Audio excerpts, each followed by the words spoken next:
लालची ननद। कहानी एक ऐसे परिवार की है जहां रंजू अपने पति संजय और बेटी सृष्टि और बेटे आकाश के साथ रहा करती थी। रंजू बेटी को बहुत प्यार करती थी। क्या माँ, सारा दिन घर के अंदर ही रहती हो? जरा बाहर निकल कर तो देखो, औरतें कितनी स्मार्ट है। अरे बेटा, मैं बाहर जाऊंगी तो घर का काम कैसे होगा? माँ, घर के काम के लिए नौकरानी रख लो ना। और हाँ, पापा से पैसे लेकर पार्लर में चलते हैं, वहाँ आपका मेकओवर करवाती हूँ। अरे बेटा, लेकिन पैसे क्यों बर्बाद करना? कल को आकाश को आगे की पढ़ाई के लिए और तेरी शादी के लिए भी तो पैसे लगेंगे ना। माँ, क्यों इतना सोचती हो सबके बारे में? सब अपने लिए जीते हैं तो तुम क्यों पीछे रहो? अब पापा को ही देखो। क्या देखूं? देखिए, पापा भी तो कहते हैं ना कि तुम ठीक से रहा करो। चलो शॉपिंग करने चलते हैं, मुझे कुछ नहीं सुनना।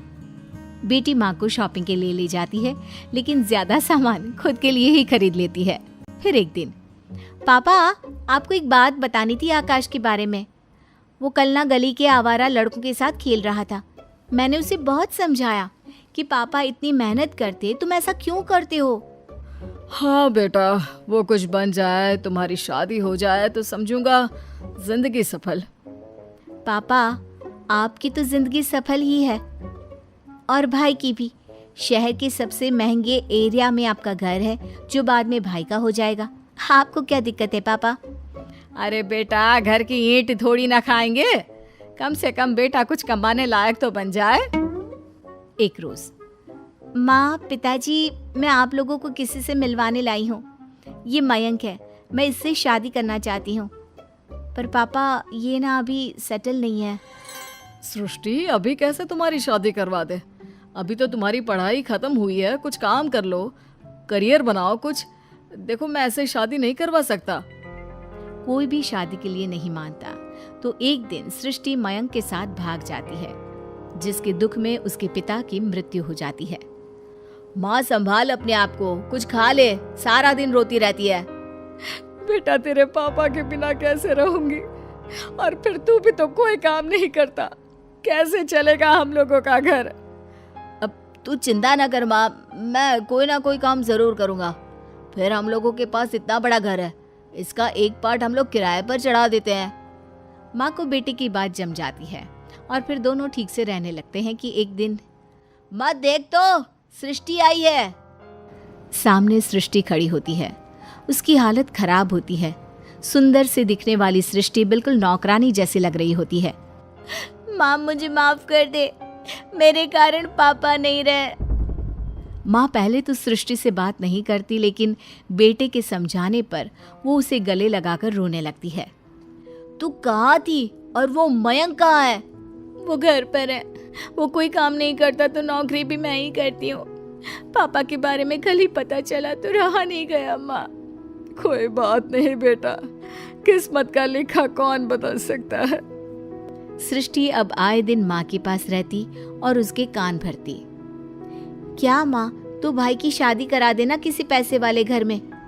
उसको जो दहेज मिलेगा उससे एक और घर खरीद ले। ये घर बेचकर अपने पास पैसे रख।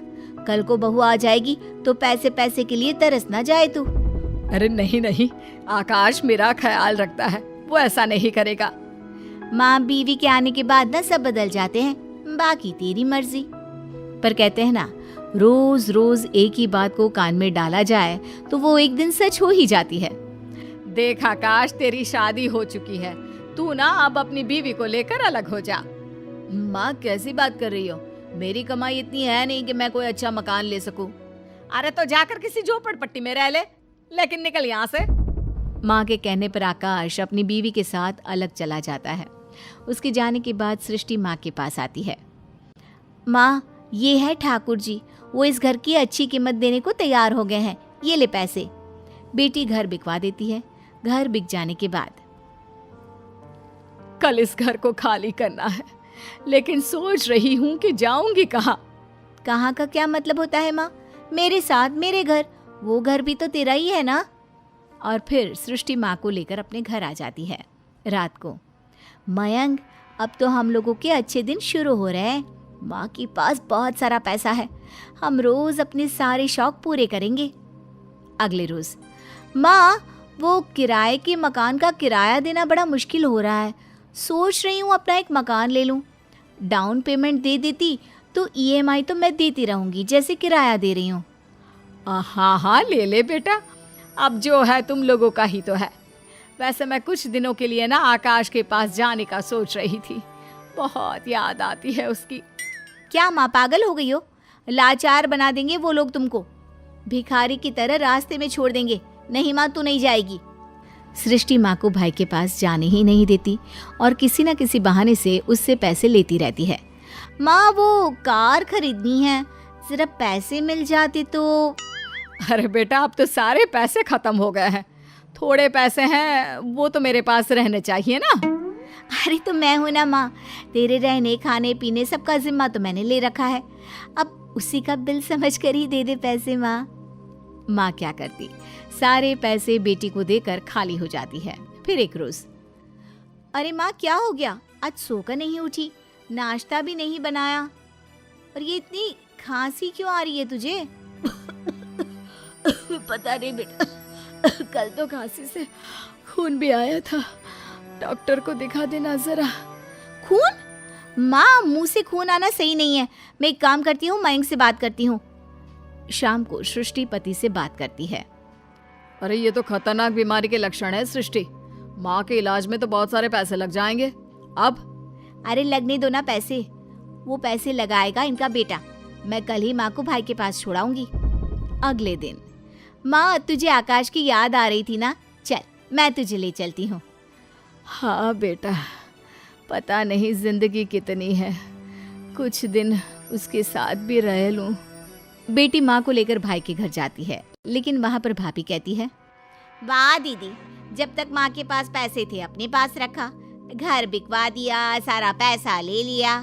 पता है मुझे कैसी हालत थी आपकी जब भागकर शादी की थी, अब माँ को हम लोगों के दरवाजे छोड़ रही है। अरे जाइए यहाँ से और इन्हें भी ले जाइए। तभी वहाँ आकाश आ जाता है। अरे माँ, कैसी हो माँ? सुगंधा की तरफ से मैं माफी मांगता हूँ, आओ ना अंदर, आओ सृष्टि। देख भाई, माँ की तबीयत ना ठीक नहीं है, इनको अच्छे से डॉक्टर के पास ले जाना, और हाँ माँ को कुछ होना नहीं चाहिए, मेरी नजर रहेगी तुझ पर। वाह जी वाह, अब नजर रखोगी? अरे इतनी चिंता है तो साथ ले जाओ ना। तभी आकाश बीवी को जोर से डांटता है, ये माँ है मेरी, तुम्हारी हिम्मत कैसे हुई माँ और बहन से ऐसे बात करने की? माँ की आंखों से पानी आ जाता है। जिस लड़की ने अपने आगे अपने पिता की इज्जत को भी नहीं रखा और चालाकी से अपना मायका खत्म करने की कोशिश की, ऐसी लड़की के कारण मैंने अपना इतना अच्छा बेटा छोड़ा। मुझे माफ कर दे बेटा।